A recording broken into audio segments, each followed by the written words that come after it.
વિસાવદરની બેઠકમાં ત્રિપાંખીયો જંગ જોવા મળવાનો છે। વિસાવદર બેઠક પર કોંગ્રેસે નીતિન રાણપરિયાને મેદાને ઉતાર્યા છે। વિસાવદર બેઠકની પેટા ચૂંટણીમાં ત્રિપાંખીયો જંગ। વિસાવદર બેઠક પર કોંગ્રેસે નીતિન રાણપરિયાને મેદાને ઉતાર્યા છે। જે રીતે શક્યતા હતી તેમની જ કે તેઓ જ આવી શકે છે આ બેઠક પર કોંગ્રેસ તેમને ઉતારી શકે છે, ત્યારે નીતિન રાણપરિયાને કોંગ્રેસે મેદાને ઉતાર્યા છે। થોડીવારમાં જ કોંગ્રેસ સત્તાવાર રીતે નીતિન રાણપરિયાના નામની જાહેરાત કરશે। વિસાવદર યુથ કોંગ્રેસના પ્રમુખ તેઓ રહી ચૂક્યા છે। નીતિન રાણપરિયા જિલ્લા પંચાયતના સભ્ય પણ રહી ચૂક્યા છે। વધુ વિગતો સાથે સંવાદદાતા હિરેન રાજગુરુ આપણી સાથે છે। હિરેન, જે રીતે વિસાવદર બેઠક પર છેલ્લી ઘડીએ કોંગ્રેસે પોતાના ઉમેદવારના નામની જાહેરાત કરી છે, નીતિન રાણપરિયા ઉપર પસંદગી કરવામાં આવી છે, શું કહેશો હિરેન?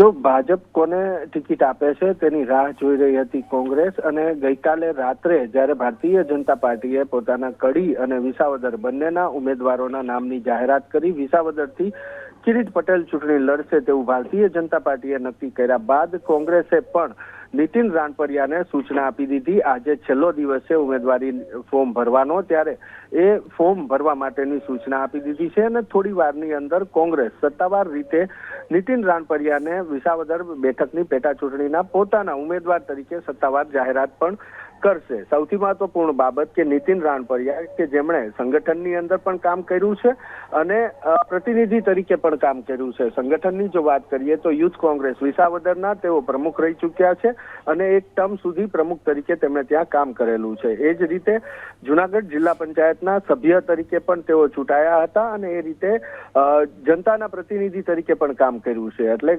અહીંયા જે સમીકરણ જોવા મળી રહ્યું છે એ સંગઠન અને ચૂંટાયેલા પ્રતિનિધિ તરીકેનું આ ચહેરો સામે આવ્યો છે, સાથે જ યુવા ચહેરો પણ છે અને એક રીતે જોવા જાવ તો સંગઠન અને પ્રજાના પ્રતિનિધિ તરીકેનો તેમને અનુભવ પણ છે। એટલે યુવા ચહેરો અને અનુભવી ચહેરો, આ કોમ્બિનેશન કોંગ્રેસે વિસાવદર માટે પસંદ કર્યું છે અને એ પસંદગીમાં નીતિન રાણપરિયા એ તેના ઉપર પસંદગીનો કળશ ઢોરવામાં આવ્યો છે। જો કે સત્તાવાર હજી સુધી જાહેરાત નથી થઈ, પરંતુ સૂત્રોનો દાવો છે કે થોડી જ વારમાં કોંગ્રેસ તેમની સત્તાવાર તરીકે જાહેરાત પણ કરી દેશે અને ત્યારબાદ ત્યાં જે પ્રભારી તરીકે જેને જવાબદારી સોંપવામાં આવી છે, પરેશ ધાનાણી પૂર્વ ધારાસભ્ય છે, વિધાનસભાના પૂર્વ નેતા પણ છે, તેઓ ઉપસ્થિત રહેશે ત્યાં ફોર્મ ભરાવા વખતે અને ત્યારે કોંગ્રેસના દિગ્ગજ નેતાઓની હાજરીમાં તેઓ આજે ફોર્મ પણ ભરવાના છે।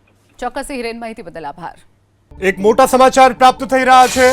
કડી વિસાવદરની પેટા ચૂંટણીમાં ભાજપે ઉમેદવાર કર્યા છે જાહેર। આ મોટી જાણકારી અત્યારે પ્રાપ્ત થઈ રહી છે। કડીમાં ભાજપે રાજેન્દ્ર ચાવડાને મેદાને ઉતાર્યા છે।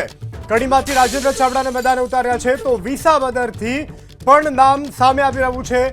કડી અને વિસાવદરની આ પેટા ચૂંટણી કે જેમાં ભાજપે ઉમેદવારોના નામ જાહેર કરી દીધા છે, કોંગ્રેસ બાદ ભાજપે પણ જાહેર કર્યું નામ।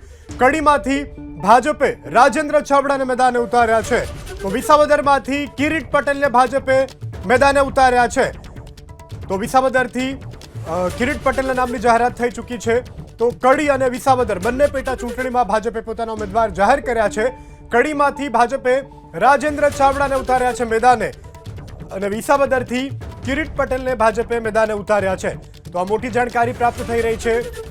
આખિરકાર અત્યાર સુધી જે સસ્પેન્સ હતું તેના ઉપરથી પડદો ઉઠી ચૂક્યો છે અને ભાજપ અને કોંગ્રેસ બંને ઉમેદવાર જાહેર કરી દીધા છે। જો કે કોંગ્રેસે હજુ વિસાવદરથી ઉમેદવાર જાહેર નથી કર્યા, પરંતુ વિસાવદરથી આમ આદમી પાર્ટીએ ગોપાલ ઇટાલિયાને ટિકિટ આપી છે, ત્યારે અત્યારે કિરીટ પટેલ કે જેઓને ભારતીય જનતા પાર્ટી તરફથી નામની જાહેરાત કરવામાં આવી છે વિસાવદર બેઠકથી, અને કડીથી પણ જાહેરાત નામની થઈ ચૂકી છે ભારતીય જનતા પાર્ટી તરફથી। રાજેન્દ્ર ચાવડાને મેદાને ઉતારવામાં આવ્યા છે તો વિસાવદરમાં કિરીટ પટેલને ભાજપે મેદાને ઉતાર્યા છે। તો આ બંને પેટા ચૂંટણીના ઉમેદવારના નામના સસ્પેન્સ પરથી આખરે પડદો ઉઠી ગયો છે।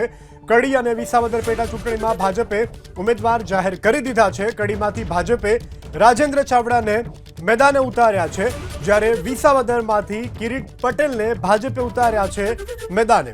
તો આ મોટા સમાચાર પ્રાપ્ત થઈ રહ્યા છે। કડી અને વિસાવદરની પેટા ચૂંટણીને લઈને પેટા ચૂંટણીમાં ભાજપે બંને પેટા ચૂંટણીમાં જે બેઠકો છે તેના ઉમેદવાર જાહેર કર્યા છે। કડીમાંથી ભાજપે રાજેન્દ્ર ચાવડાને મેદાને ઉતાર્યા છે અને વિસાવદરમાંથી કિરીટ પટેલને ભાજપ દ્વારા મેદાનમાં ઉતારવામાં આવ્યા છે। તો બંને નામોની જાહેરાત થઈ ચૂકી છે। કડી પેટા ચૂંટણીના ઉમેદવાર અને વિધાનસભા બેઠકની પેટા ચૂંટણીના ઉમેદવારના નામની જાહેરાત. કડીમાંથી રાજેન્દ્ર ચાવડા અને વિસાવદરથી કિરીટ પટેલને ભાજપે મેદાને ઉતાર્યા છે.